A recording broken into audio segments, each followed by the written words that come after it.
ఒక్క మాట దయచేసి మీరు అందరూ ఆలోచించాలని చెప్పి నేను కోరుతా ఉన్నాను. 2014లో మన రాష్ట్రం ఏర్పడ్డ నాడు, తెలంగాణ రాష్ట్రం ఏర్పడ్డ నాడు, ఆ రోజుల్లో చాలా అనుమానాలు హైదరాబాద్లో ఉండేది. ఏమవుతుందో హైదరాబాద్కి, ఎట్లా ఉంటుందో భవిష్యత్తు, మరి వీళ్ళకు పరిపాలన అనుభవం ఉందా, వీళ్ళతో అవుతుందా హైదరాబాద్ ముంగటి తీసుకుపోవడు, ఇక్కడ ఆంధ్ర తెలంగాణ పంచాయతీలు ఎట్లుంటాయి, ఇవన్నీ కూడా చాలా రకాల అనుమానాలు ఉండేది.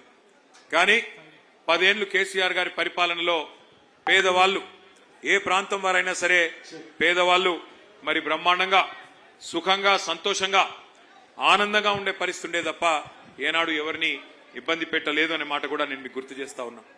ఉదాహరణకి ఎక్కడన్నా తెలుసో తెలియకో ఒక పేద బిడ్డ ఏదో గ్రామీణ ప్రాంతం నుంచి వచ్చిన వాళ్ళు కావచ్చు, లేదా హైదరాబాద్లోనే ఇతర ప్రాంతాల నుంచి వచ్చిన వాళ్ళు కావచ్చు, ఏదన్నా గవర్నమెంట్ జాగాలో తెలుసో తెలియకనో మరి 20 గజాల్లో, 30 గజాల్లో, 40 గజాల్లో ఒక గుడిసెనో, ఒక షెడ్డో, ఒక ఇల్లు కట్టుకుంటే ఒక మనసున్న ముఖ్యమంత్రి కాబట్టే కేసీఆర్ గారు ఆనాడు జీవో నంబర్ 58, జీవో నంబర్ 59 కింద 2.5 లక్షల మంది పేదలకి ఇదే హైదరాబాద్ మహానగరంలో పట్టాలు ఇచ్చినారు అనే మాట నేను మీకు గుర్తు చేస్తా ఉన్నా.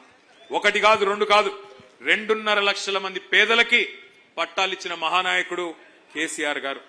మరి ఈరోజు కాంగ్రెస్ ప్రభుత్వం వచ్చింది, 2.5 ఏళ్ళు అయింది. ఈ 2.5 ఏళ్లలో ఒక్కసారి ఆలోచన చేయండి. హైదరాబాద్ మహానగరంలో మీ కుకట్పల్లి నియోజకవర్గంలో ఒక్క ఇల్లన్న కట్టినరా కాంగ్రెస్ వాళ్ళు? ఒక్క ఇటుకనన్న పెట్టిండా? కనీసం ఎక్కడన్నా కనీసం ఒక ఇంటికి ముగ్గు పోసిండా?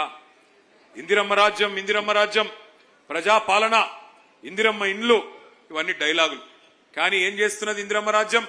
ఇందిరమ్మ రాజ్యం అంటే శనివారం ఆదివారం వచ్చిందంటే ఇండ్లు కూలగొట్టే రాజ్యం, హైడ్రా పేరిట అరాచకం చేసే రాజ్యం ఇందిరమ్మ రాజ్యం. గుర్తు తెచ్చుకోండి, ఎక్కడో కాదు, మీ కూకట్పల్లిలోనే మీ ఎమ్మెల్యే గారు పిలిస్తే నేను వచ్చినాను. బుచ్చమ్మ అని చెప్పి ఒక మహిళ, బుచ్చమ్మ ఒక మహిళ, పాపం ఆమె ఇంటి మీద నోటీస్ వేసినారు హైదరాబాద్, నీ ఇల్లు కూలగొడతామని చెప్పి. ఆమె సొంత ఇల్లు కూలిపోతుందనే బాధతోని వాళ్ళ బిడ్డ ఇంటికి పోయి బాలానగర్లో ఆత్మహత్య చేసుకున్నది, ఉరిపోసుకున్నది, భయంతోనే చచ్చిపోయింది. అట్లా ఒక బుచ్చమ్మ గారు కాదు, ఇవాళ రాష్ట్ర వ్యాప్తంగా వేలాది ఇండ్లు, అది ఖమ్మంలో వెలుగుమట్ల కావచ్చు, మహబూబ్ నగర్ లో ఉండే దివ్యాంగుల కాలనీ కావచ్చు, హైదరాబాద్ లో హైడ్రా పేరిట, మూసీ పేరిట చేసే అరాచకం కావచ్చు. కట్టిన ఇండ్లు ఒక్కటి కూడా లేదు హైదరాబాద్ లో, కానీ కూలగొట్టిన ఇండ్లు ఎన్నున్నాయంటే వేలాది ఇండ్లు. ఇవాళ గరీబోళ్ల ఇండ్లు, గరీబోళ్ల కొంపలు ఇష్టం వచ్చినట్టుగా ఈ 2.5 ఏళ్లలో కూలగొడుతున్న ఒక చెత్త ప్రభుత్వం, దుర్మార్గమైన ప్రభుత్వం కాంగ్రెస్ ప్రభుత్వం. నాకంటే బాగా మీకే తెలుసు, పెద్దలు కేసీఆర్ గారి నాయకత్వంలో ఆనాడు పేదవాళ్ళని కడుపులో పెట్టుకుని చూసుకునే ప్రయత్నం చేసినాం. మనకు కాంగ్రెస్ ప్రభుత్వం ఆనాడు దిగిపోయే నాడు మరి 200 రూపాయల పెన్షన్తో పేదలను వదిలిపెట్టిపోతే కేసీఆర్ గారి ప్రభుత్వం వచ్చిన తర్వాత, మన రాష్ట్రం వచ్చిన తర్వాత ఎంత చేసుకున్నాం పెన్షన్? మనం ఎంత పెంచుకున్నాం? ఎంత అయింది గట్టిగా చెప్పాలా? 2000 చేసుకున్నాం. 200 నుంచి 10 రెట్లు పెంచుకొని 2000 చేసుకున్నాం. మరి రేవంత్ రెడ్డి ఆ 2000 తీసుకునే పేదవాళ్ళందరినీ బుట్టలో వేసుకోవడానికి, వాళ్ళ ఓట్లు దండుకోవడానికి ఏం చెప్పినాడు ఆ రోజు? అత్తకి 4000, అత్తకి 4000, కోడలికి 2500 అన్నాడు. ఒక్కరికన్నా కనీసం 2.5 ఏళ్ళు అయిపోయింది, ఒక్కరికన్నా 4000 రూపాయలు ఎక్కడన్నా వచ్చినాయా? ఎక్కడన్నా కోడలి పిల్లకి 2500 వచ్చినాయా? నేను మధ్యన మన కార్యకర్త ఒక ఆయన పెళ్లి చేసుకుంటే పెళ్లికి పోలేదు, ఆ తర్వాత సూర్యాపేట పోయినప్పుడు సరే కొత్తగా పెళ్ళైంది కదా ఆశీర్వదిద్దామని వాళ్ళ ఇంటికి పోయినా. ఇంటికి పోతే అత్త కోడలు ఇద్దరు కూడా చాలా కోపంగా ఉన్నారు ఒకరి మీద ఒకరు. నాకు అర్థం కాల, కొత్తగా పెళ్ళైంది అప్పుడేం పంచాయతీలు ఉంటాయని నేను అనుకుని ఆ అత్తమ్మని అడిగిన, ఏం పెద్దమ్మ కోడలు పిల్ల బాగుందా కొత్త కోడలని అడిగిన. ఏం కోడలన్నా వస్తే 2500 తెస్తుంది అనుకున్నా, 2500 లేదు, ఏమీ లేదు, ఉత్త చేతులతో వచ్చిందని ఆమె అన్నది. ఆ కోడలి పిల్ల కూడా మహా గడుసు పిల్ల ఉన్నది. ఆమె అంటున్నది, ఆ అత్తమ్మ నువ్వు కూడా 4000 తెస్తావు అనుకున్నా, నీకేమైనా 4000 వచ్చిందని ఆ పిల్ల అంటున్నది. అంటే దిక్కుమాలిన కాంగ్రెస్ ప్రభుత్వం పుణ్యమాని, రేవంత్ రెడ్డి ప్రభుత్వం పుణ్యమాని ఇవాళ అత్త కోడలకు కొత్త పంచాయతీలు కూడా చాలా అయినాయి రాష్ట్ర వ్యాప్తంగా. అట్లే అత్త కోడలు ఇద్దరినే కాదు, రాష్ట్రంలోని ప్రతి వర్గాన్ని అబద్ధపు మాటలు చెప్పి అలవిగాని మాటలు చెప్పి నోటికొచ్చిన చెత్తవాగుడు వాగి కేసీఆర్ 10,000 ఇస్తే నేను 15,000 ఇస్తా, కేసీఆర్ 2 పంటలకు ఇస్తే నేను 3 పంటలకు ఇస్తా, కేసీఆర్ 24 గంటల కరెంట్ ఇస్తే నేను 48 గంటల కరెంట్ ఇస్తా అని నమ్మబలికి ఓట్లేయించుకొని ఓడ మీద ఉన్నప్పుడు ఓడమల్లన్న, ఓటుకెక్కినాక బోడమల్లన్న అన్నట్టు ఇవాళ మొత్తం రాష్ట్రంలోని ప్రతి వర్గానికి ప్రతి మనిషికి శటగోపం పెట్టి మోసం చేసింది కాంగ్రెస్ ప్రభుత్వం. ఒక్కసారి గుర్తు తెచ్చుకోండి.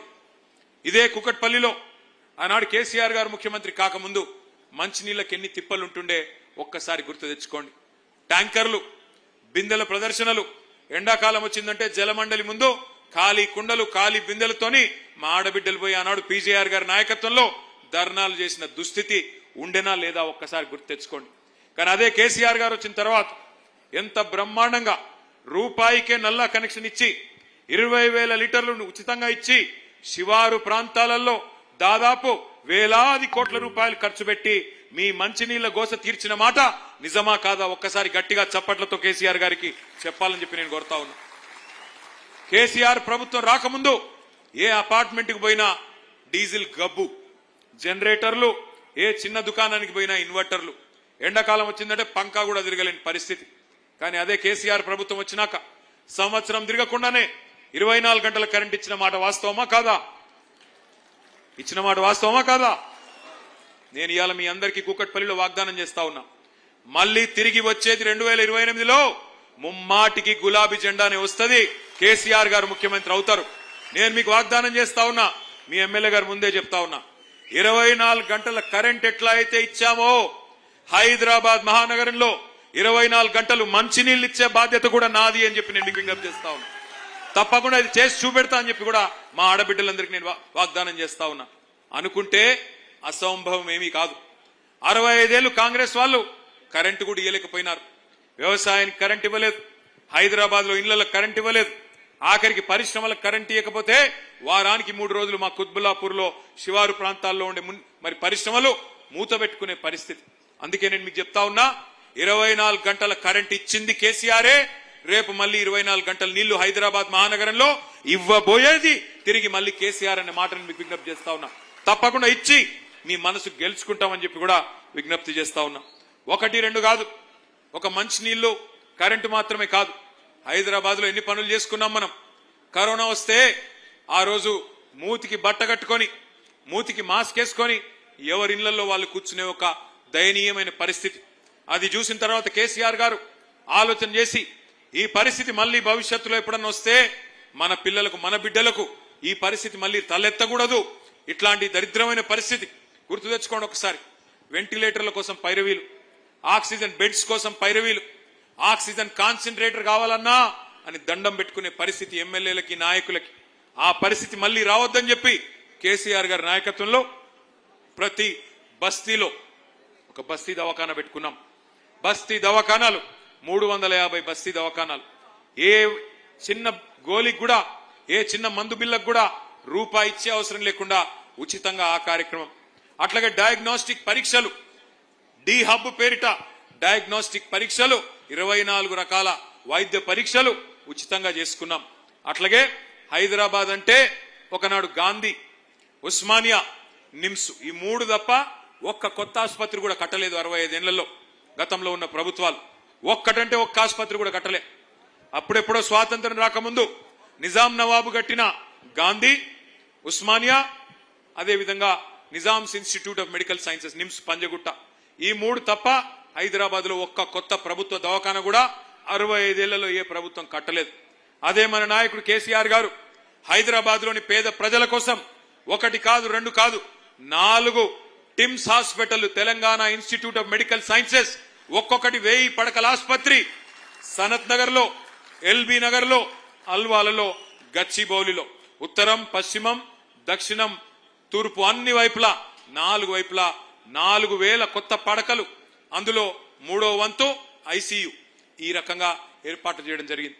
అట్లాగే ఉన్న నిమ్స్ హాస్పిటల్ ను కూడా ఇంకొక 2000 పడకలు పెంచి అక్కడ కూడా విస్తరణ చేసుకున్నాం. అంటే కొత్తగా కేసీఆర్ గారి ప్రభుత్వం వచ్చినాక, మన రాష్ట్రం వచ్చినాక పేద ప్రజల ఆరోగ్యం కోసం బ్రహ్మాండంగా మనం ఆనాడు కష్టపడి టిమ్స్ హాస్పిటల్ కడితే ఇక ముఖ్యమంత్రి గారు పోయి రిబ్బన్లు కట్ చేస్తా ఉన్నాడు. ఆయన జేబులో కత్తెర పెట్టుకొని తిరుగుతా ఉన్నాడు ముఖ్యమంత్రి గారు. పాపం జేబులో కత్తెర పెట్టుకొని తిరుగుతుంటే జేబు దొంగ అనుకునేరు. ఆయన జేబు దొంగ కాదు, గజ దొంగ. జేబు దొంగలు పాపం చిన్న చిన్న దొంగతనాలు చేస్తారు. ఈయన మామూలు దొంగ కాదు, దండుపాలెం బ్యాచ్ కు నాయకుడు. కాబట్టి ఆయన ఆ జేబులో కత్తెర పెట్టుకొని ఎక్కడ మనం కట్టిన ఫ్లైఓవర్ ఉంటే అక్కడ పోయి రిబ్బన్ కట్ చేస్తాడు. ఎక్కడ మనం కట్టిన బిల్డింగ్లు, టిమ్స్ హాస్పిటల్ లాంటి బిల్డింగ్లు ఉంటే వాటికి రిబ్బన్లు కట్ చేస్తాడు. మనం కట్టిన డబుల్ బెడ్రూమ్ ఇళ్లకు పోయి రిబ్బన్లు కట్ చేసి మేమే ఇచ్చినామని చెప్తున్నాడు. నేను ఈ వేదిక ద్వారా, కూకట్పల్లి వేదిక ద్వారా అడుగుతా ఉన్నా రేవంత్ రెడ్డి గారిని, అయ్యా రేవంత్ రెడ్డి గారు, ఇందిరమ్మ ఇండ్లు అన్నావు కదా, ఇందిరమ్మ ఇండ్లంటివి కదా, ఎస్సీ ఎస్టీలకు 6 లక్షలు ఇస్తా అన్నావు, మిగతా వాళ్ళందరికీ 5 లక్షలు ఇస్తా అన్నావు. హైదరాబాద్ మహానగరంలో ఒక్క ఇందిరమ్మ ఇల్లు నువ్వు కట్టినట్టు చూపెడితే, ఒక్క ఇందిరమ్మ ఇల్లు నువ్వు కట్టినట్టు చూపెడితే నేను శాశ్వతంగా రాజకీయ సన్యాసం తీసుకుంటా, దమ్ముందా రుజువు చేయని చెప్పి నేను వారిని ఇవాళ సవాల్ చేస్తా ఉన్నా.